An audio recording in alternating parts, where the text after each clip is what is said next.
No one's going to fix your life but you. You always have to take a step up in the ladder to be able to get to the top. You can't get to the top by flying up. Human beings don't fly. For me, what has always worked is having the small next dream, the next step. Give yourself a break. It's okay. You just have to do the best you can. Survive, keep your head above water, and slowly you'll see you'll be walking on it. So this romanticization of work has to be tough and work has to be rough, it's not. Work can be your companion. Work can be creative. Work can be something that gives you joy. And now I've reached a point where that work-life balance for me is most important. You have to shut off the noise.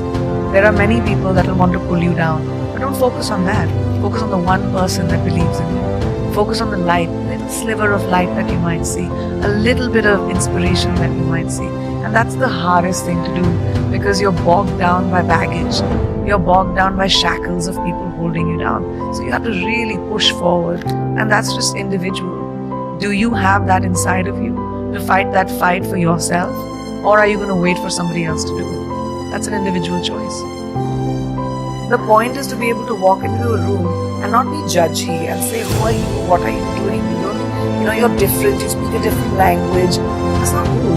Yeah. People speak different languages because they know more than you. They know other things that you don't know. The idea is to have your mind open to collaboration.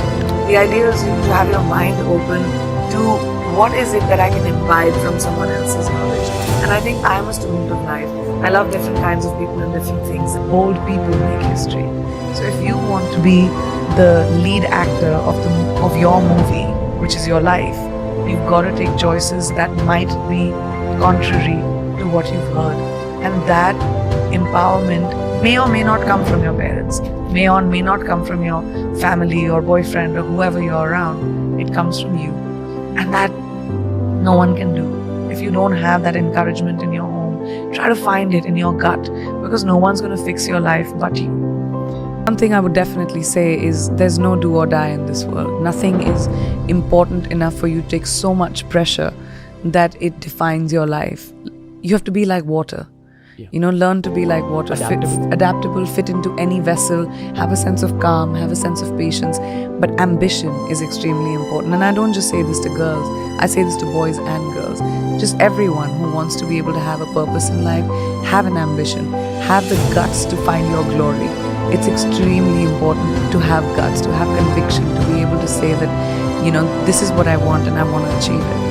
And like I said, I like to imbibe from people that I know. The reason I take new steps is because I see someone else doing something new and I'm like, what can I do that'll make me feel how I feel about this person?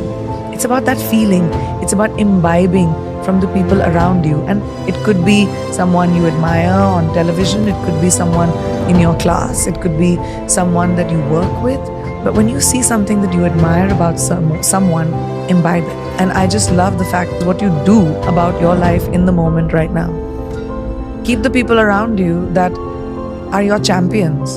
And maybe this is also something I realize when I'm older, but I tell young people this all the time. Do not hang around with poisonous people. Do not keep people around you that are toxic, that mess with your brain. Keep people around you that are genuinely happy for you. Only people that are genuinely happy for you, and if that's two people, you're a rich person. I think the meaning of life is having purpose. We're born and we'll die. What you do in between that is your legacy. And if your legacy is, walking with sand between your toes and living in a shack and being happy and meditating, sure, it's an individual choice. Success is very subjective.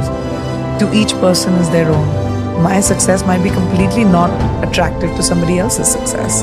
The equity that we put on, you're the most successful, one of the most successful people on the planet, whatever, great, that's my version of it.